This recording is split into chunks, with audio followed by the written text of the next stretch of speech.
Okay, so you want to own a sugar mill. Picture it. A huge industrial complex glowing before sunrise, with trucks arriving from every direction loaded with tall green sugar cane. Conveyor belts move continuously. Boilers roar. Steel rollers crush thousands of tons of cane into sweet juice. The air smells like burnt sugar, wet earth, and smoke. You stand above the factory floor, looking down at an operation that seems almost unstoppable. Every truck entering the gate appears to represent revenue. Every crystal of sugar leaving the warehouse looks like profit. And because people buy sugar every day, the business feels almost immune to recession. The factory is loud, the product is familiar, the demand seems permanent. Here is what the listing does not show you. The mill may run for only 120 to 180 days a year, while its debt, payroll, insurance, maintenance, permits, security, and utility bills continue for all 12 months. The raw material is not sitting in a warehouse waiting for you. It is growing in fields, exposed to drought, floods, pests, labor shortages, fuel prices, and political decisions. If the cane arrives late, sugar recovery falls. If the cane is too dry, your machines process more fiber for less sugar. If trucks cannot reach the factory quickly, the cane begins losing quality before it reaches the rollers. And if sugar prices fall while farmers demand higher cane prices, the mill can process more product and lose more money. A sugar mill is not really a food business. It is a seasonal logistics, energy, commodity trading, and financing business that happens to produce sugar. By the end of this, you will understand exactly where the money comes from, why new owners are often blindsided by cash flow problems, and why the most profitable part of a sugar mill may not be the sugar at all. To keep the math clear, imagine you are considering a modern cane mill capable of crushing 5,000 tons of sugarcane per day. This is not a small farm press, and it is not a refinery that buys raw sugar from somewhere else. It is a full industrial operation with crushing equipment, boilers, turbines, storage yards, laboratories, warehouses, and a seasonal production cycle lasting roughly 160 days. At full capacity, that mill can process about 800,000 tons of cane in one crushing season. That sounds enormous, and it is, but the first thing to understand is that not every sugar mill is built around the same economics. There is the basic cane mill, where sugarcane is crushed and converted into raw or plantation white sugar. This is the version most people imagine. It buys cane from farmers, extracts the juice, crystallizes the sugar, and sells the other materials produced during the process. Then there is the beet sugar factory. From the outside, it may look similar, but the crop, harvesting system, storage requirements, and chemical process are different. Sugar beets are pulled from the ground, washed, sliced, and processed in hot water. The economics are more closely connected to large-scale farming, storage, and beet quality. Then there is the refinery. A refinery may not grow or crush anything. It buys raw sugar, melts it, filters it, removes color and impurities, crystallizes it again, and sells a cleaner product to food manufacturers, distributors, and retailers. Its central problem is securing enough raw sugar at a price below the refined selling price. Finally, there is the integrated mill. This is the version investors usually dream about because it appears to create revenue from every part of the crop. Sugar comes from the juice. Electricity comes from the bagasse. Ethanol comes from molasses or cane juice. Pressed mud can become fertilizer. Sometimes the mill can also produce animal feed, syrup, biogas, or specialty chemicals. The integrated model has more revenue streams, but it also has more plants, more permits, more technical teams, more maintenance requirements, and more ways for a bad season to become a very expensive season. So what does it cost to enter? The first mistake is assuming that the factory is the entire purchase. The factory is only one part of the system. A 5,000 ton per day greenfield mill needs land with reliable road access, water, power connections, environmental approval, warehouses, workshops, laboratories, worker facilities, and enough space for trucks to queue without turning the surrounding area into a permanent traffic jam.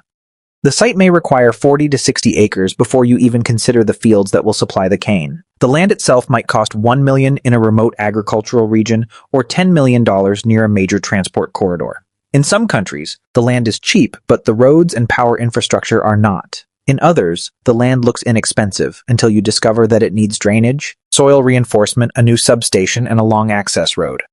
The crushing line, evaporators, vacuum pans, centrifugals, boilers, turbines, cooling systems, water treatment equipment, and packaging machinery can easily push the factory portion above $40 million. Add cogeneration and the number rises quickly. Add a refinery or distillery and you are no longer buying one business. You are building an industrial ecosystem. For our illustrative model, assume the land and site preparation cost $5 million. The crushing and sugar processing equipment cost $48 million. The boilers, turbine, and power systems cost $22 million. Warehouses, laboratories, roads, water treatment, and workshops cost $14 million. Engineering, permits, commissioning, and construction overruns add another $16 million. That gives you a fixed investment of approximately $105 million before the mill sells a single bag of sugar. Then comes the cost most people underestimate, working capital. The mill has to buy cane before it receives all the money from selling sugar. Farmers need to be paid quickly. Truck operators want payment. Fuel suppliers do not want to wait for your warehouse to clear. Packaging companies want deposits. Maintenance contractors want to be paid before the next crushing season. At 800,000 tons of cane per season, even a cane price of $40 per ton represents $32 million in raw material spending. You may not pay all of that on the first day, but the money has to move through the system continuously. A reasonable working capital reserve could be between $15 million and $25 million. That means the real opening requirement is not $105 million. It is closer to $125 million or $130 million. If 65% of that amount is financed with debt, you are carrying roughly $82 million in loans. At a 10% interest rate, that creates an annual interest bill of approximately $8.2 million before you have paid a single employee or repaired a single machine. That is the first hidden reality. You do not simply own a sugar mill. You own a $130 million machine that must be fed during the crushing season and financed during the off-season. Now let us talk about the costs that blindside new owners. The first is cane procurement. A mill cannot simply announce that it is open and wait for farmers to appear. It needs a command area, which means a reliable network of farms close enough to supply cane before the stocks deteriorate. Your procurement department may employ agronomists, field officers, weighbridge staff, surveyors, local agents, and payment administrators. You may need to provide seed cane, fertilizer credit, irrigation support, crop advice, and advance payments. If farmers do not trust the mill, they will sell to somebody else. If competing mills offer better terms, your factory can sit empty with a brand new crushing line. At $40 per ton, cane consumes $32 million of the annual revenue budget in our model. That is not a small variable expense. It is the center of the entire business. The second hidden cost is transportation. Sugarcane is heavy, bulky, and awkward. You are not shipping smartphones. You are moving freshly cut stalks from hundreds of farms to one industrial location, often through narrow roads and during a very short harvest window. If the average transportation and loading cost is $9 per ton, the mill spends another $7.2 million moving the crop. That number rises when diesel prices increase, when rain turns dirt roads into mud, or when nearby farms produce less cane than expected and trucks have to travel farther. There is also a clock attached to every load. Sugarcane can lose quality after harvesting, especially in hot conditions. Every extra hour between cutting and crushing can reduce recoverable sugar. A truck waiting outside the gate is not simply delayed inventory. It is aging inventory. The third cost is labor. A mill may employ 300 to 700 permanent workers and bring in hundreds more during the crushing season. Operators, mechanics, electricians, welders, boiler technicians, laboratory staff, quality inspectors, drivers, warehouse crews, accountants, security teams, and managers all have to be ready before the first truck arrives.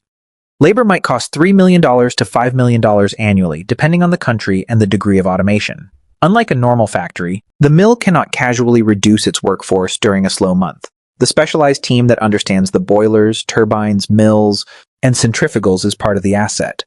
The fourth cost is maintenance. Sugar juice is sticky, bagasse is abrasive, steam is destructive. Heat, moisture, dust, corrosion, vibration, and pressure are constantly attacking the equipment.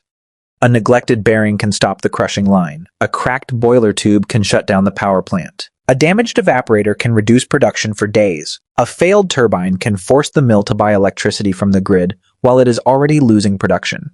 A modern mill should budget at least $4 million to $6 million a year for repairs, spare parts, planned maintenance, inspections, lubrication, and shutdown work. That is before an unexpected breakdown destroys a gear set or damages a boiler component worth hundreds of thousands of dollars.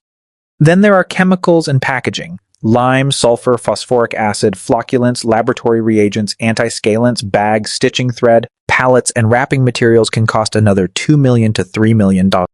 Water treatment and environmental compliance may add $1 million to $2 million.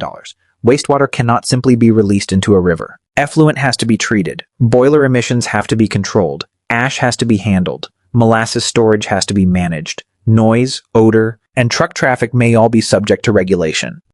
Administration, insurance, security, taxes, software, legal work, audits, and community relations can quietly consume another $2 million. This is how a mill with a $60 million revenue opportunity can end up with $50 a million or more in annual cash operating costs before interest and depreciation. Revenue arrives seasonally, expenses arrive every single day. That sentence is the financial heart of the business. So where does the money actually come from? The first layer is sugar.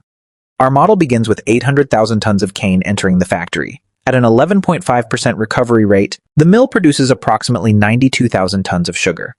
That recovery percentage is everything.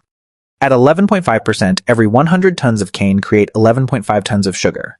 At 10.5%, those same 100 tons create only 10.5 tons.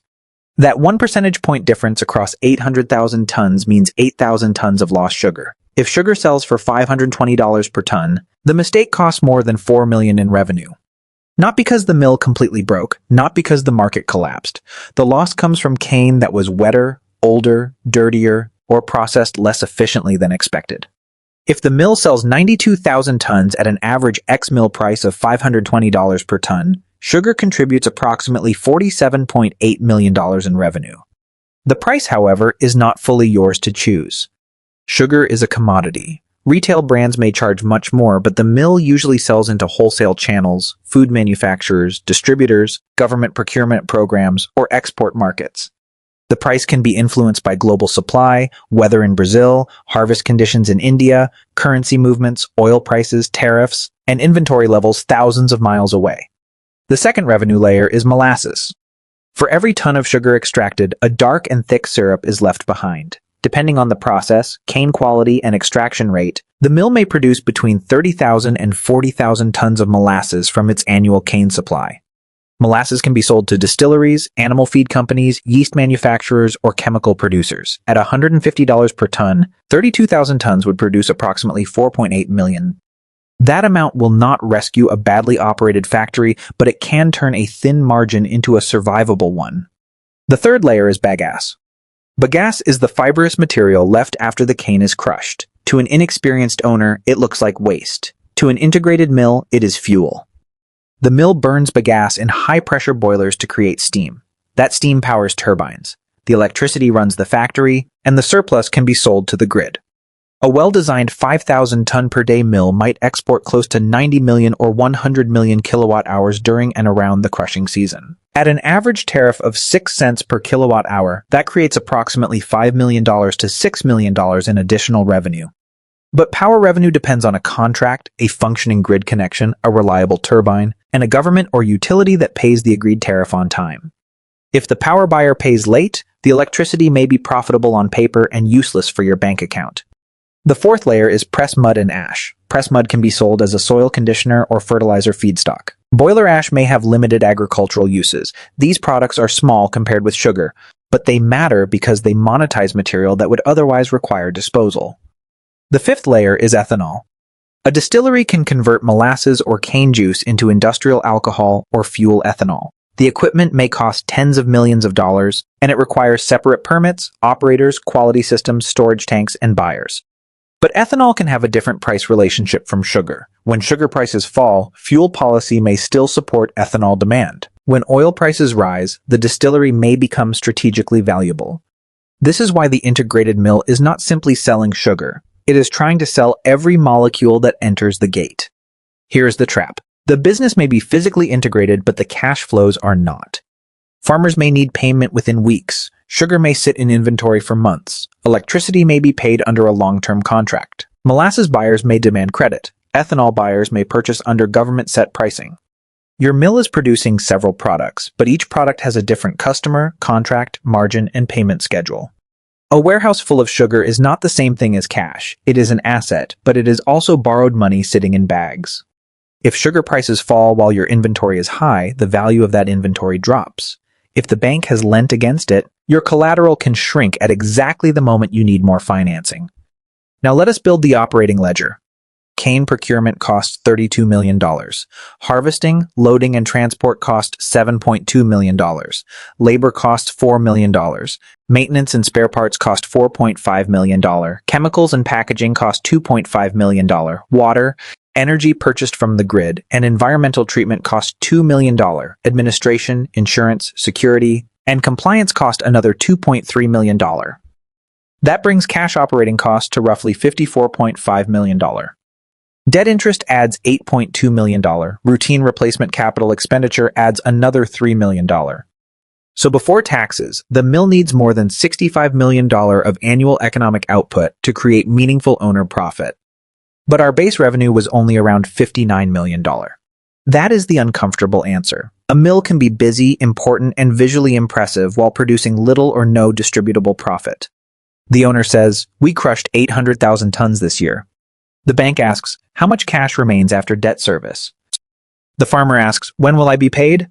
The plant manager asks, "Can we replace the turbine bearing before the next season?" The answer cannot be measured by the size of the sugar mountain in the warehouse. Here is where it gets dangerous. The mill has a very high fixed cost base, but its raw material is seasonal. During the crushing season, the plant runs almost around the clock. During the off-season, most of the equipment is idle, but the facility still requires security, inspections, management, maintenance, debt service, and preparation. The mill is a giant seasonal hourglass. For 160 days, cane pours through it. For the other 205 days, the sand slows down, but the clock is still running. That makes utilization critical. If your 5,000 ton per day mill processes only 600,000 tons because farmers send their cane somewhere else, the factory loses 200,000 tons of throughput. At an 11.5% recovery rate, that means 23,000 tons of sugar disappear from the revenue line. At $520 per ton, that is nearly $12 million of missing sales. The warehouse does not become 25% cheaper. The boilers do not become 25% cheaper. The loan does not become 25% cheaper. Underutilization destroys mills quietly. The machinery is still polished. The trucks are still moving. The factory still looks alive. But every ton carries more of the fixed cost. This is why location matters more than the building. A cheap mill in the wrong place can be more expensive than an expensive mill in the right place.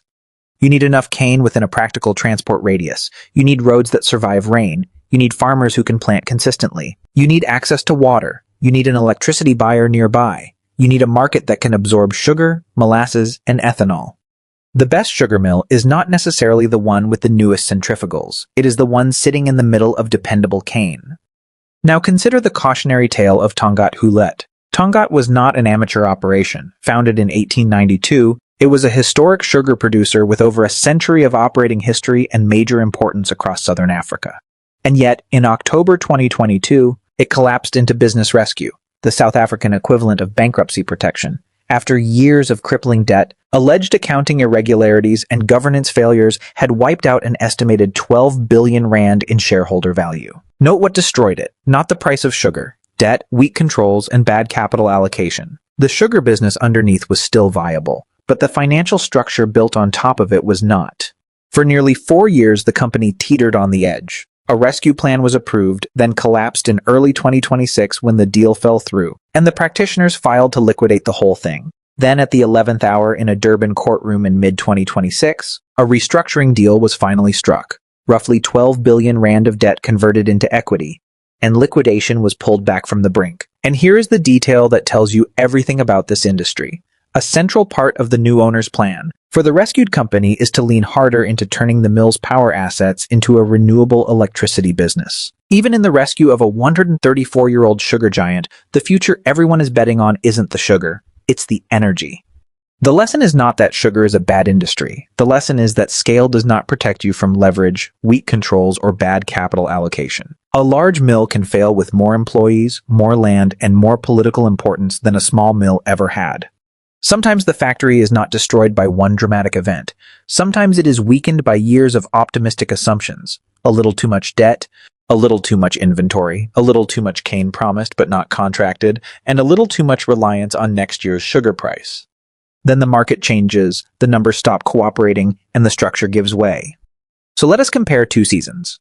In the good year scenario, the mill crushes the full 800,000 tons. Recovery improves to 12% because the cane is fresh and the factory runs efficiently. That produces 96,000 tons of sugar.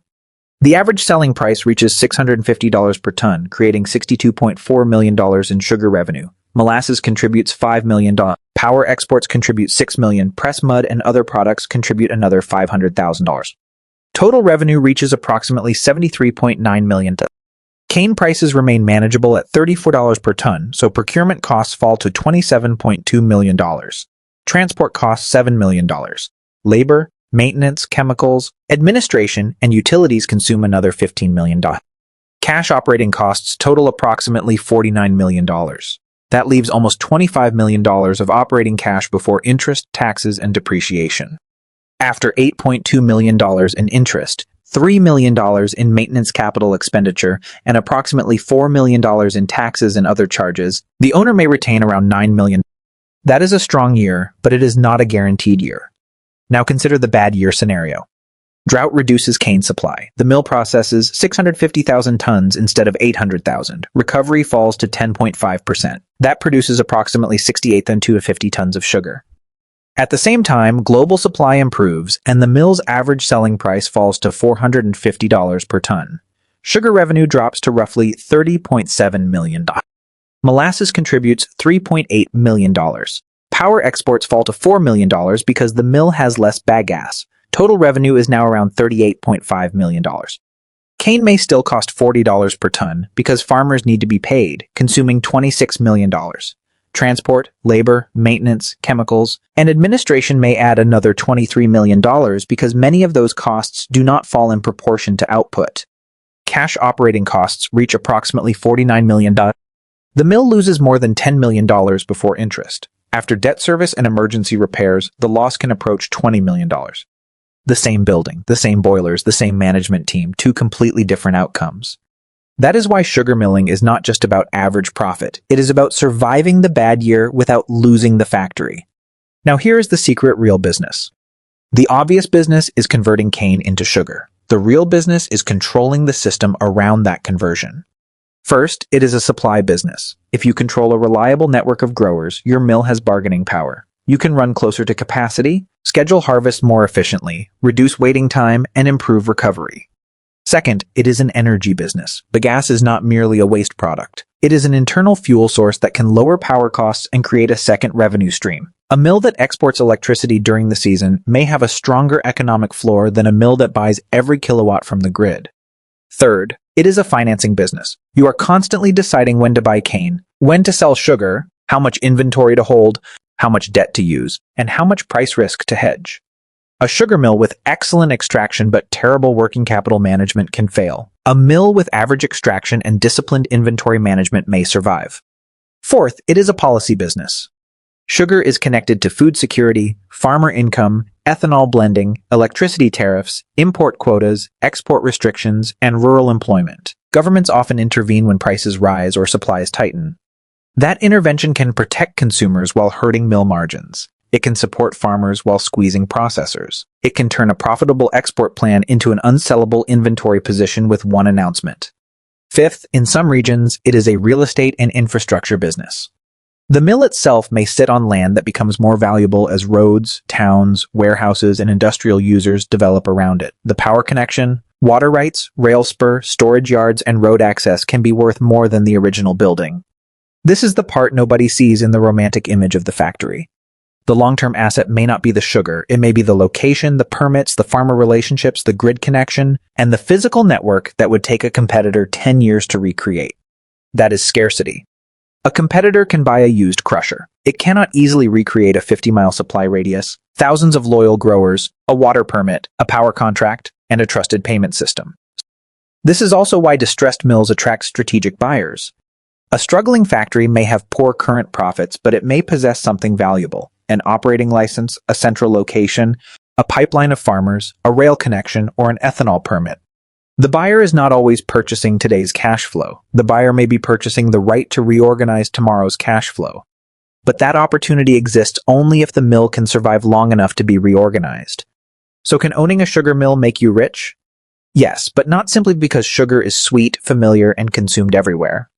You become wealthy by buying or building at the right cost, securing cane before the season begins, keeping the plant near full capacity, extracting more sugar from every ton, monetizing bagasse and molasses, managing inventory, controlling debt, and surviving the years when the market turns against you. You may become rich by owning the land beneath the factory. You may become rich by selling power. You may become rich by turning molasses into ethanol when sugar margins collapse. You may become rich by buying a distressed mill for a fraction of replacement cost and repairing the system around it. But if you believe the business is simply buy cane, make sugar, collect money, the factory can destroy you. The romance of the sugar mill is real. The smell of cane juice is real. The spectacle of thousands of tons moving through steel rollers is real. The sense that you own something physical, useful, and permanent is real. The economics are complicated. Revenue arrives in pieces. Expenses arrive every single day. The crop is alive before it reaches the gate, and the machinery is fragile after it enters. Your inventory waits for the market, your debt waits for no one, and your profit depends on a chain of decisions that must all work at the same time. A sugar mill is a giant seasonal hourglass. Cane pours in quickly, but cash leaks out slowly. The owner who sees only the sugar sees a factory. The owner who sees the hourglass understands the business. Can it make you rich? Yes, but not the way you imagined.